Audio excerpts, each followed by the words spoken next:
Hey guys, I'm Sonika, and in today's video I'm gonna show you how you can blur the background with the Nikon Coolpix B500 or any point and shoot camera. I have received so many requests from you guys for this video, so let's get started.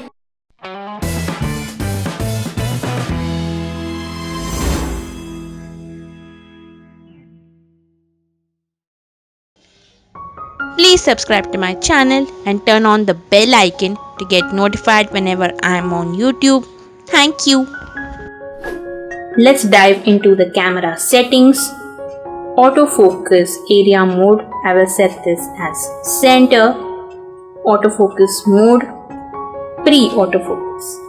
If you want to know in detail about the settings I usually use for my Nikon Coolpix B500, the video is right here and also down below in the description. Now let us come to the ways to achieve a blurry background or shallow depth of field using any camera. Greater the focal length, the more shallow is your depth of field, meaning as you zoom into the subject, your background starts blurring. The maximum focal length of this camera is 160 mm, but I suggest you don't zoom in too much with this camera or else your images will turn out to be very hazy and pixelated. A focal length of around 50 mm is enough to give you a blurry background with this camera. Increase the distance between the subject and the background to achieve depth in your images. If your subject is close to the background, it becomes difficult for the camera to isolate the subject and separate it from its background. Also, go closer to the subject. The more closer you are to the subject, the more are your chances of keeping the subject in focus and keeping your background out of focus. The main factor that determines your depth of field is the aperture. Less f number, more light enters the camera and you get a shallow depth of field.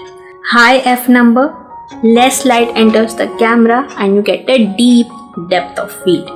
Here is an example that I have clicked with my DSLR. Now, the main drawback of the B500 is that you cannot control the aperture manually, but we can control the ISO, and using that we can somehow influence our aperture. I keep my ISO to the least 125.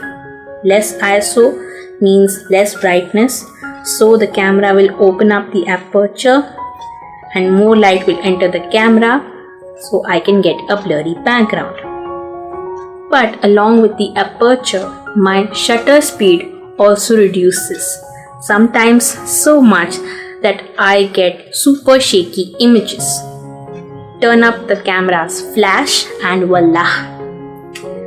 But sometimes our subject may not be within the camera's flash range, and it may be an extreme low light situation. For example, recently I took my B500 for some Navratri Darshan photography, and in one particular mandal it was little dark and my images were turning out to be super shaky. The idol was not within my flash's range, so I set my ISO between 125 and 400, and that was it. Please don't raise your ISO above 400, that is my suggestion, because then your images become super grainy, which I really like to avoid. So guys, this is how I take blurry background images with my Nikon Coolpix B500. You can use these tips with any point and shoot camera, and if you guys found this video to be useful, give me a huge thumbs up. Leave a comment down below if you have any feedback or suggestions for me. I got this video's idea because of your comments, guys. So please leave your suggestions down below, guys, and let me know what you want to see next. Share this video with your friends and don't forget to hit the subscribe button. Also turn on the bell icon to be notified whenever I am on YouTube. You can check out my previous video right here. Thank you so much for watching. Stay tuned for more such videos related to photography and travel. Bye.